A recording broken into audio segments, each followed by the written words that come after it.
আসসালামু আলাইকুম। আমি ডাক্তার এনাম বলছিলাম, এনাম হোমিও থেকে।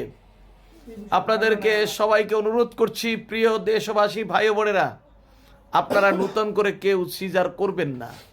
আপনার আপনার মা, আপনার বোন, আপনার ভাই, আপনার প্রিয়জন সবাই সুস্থ থাকবেন, ভালো থাকবেন যদি আপনারা নর্মাল ডেলিভারি করান। এবং নর্মাল ডেলিভারিতে কোনো ব্যথা হবে না। ব্যথা মুক্তভাবে সুন্দরভাবে শুধুমাত্র এনাম হোমিও থেকে চিকিৎসা গ্রহণ করবেন। প্রতি মাসে মাত্র 1800 টাকার মেডিসিন যাবে, 4 মাস খাওয়াবেন, ভালো হয়ে যাবে। আপনার নর্মালিভাবে ডেলিভারি হবে, কোনো ব্যথা হবে না, কোনো কষ্ট হবে না, একদম নিখুঁত সুন্দরভাবে ডেলিভারি হবে। আপনাদেরকে ইনশিওর করছি, গ্যারান্টি দিচ্ছি। Enam homeo, Demra staff quarter, Demra, Dhaka. 01711133004, 0196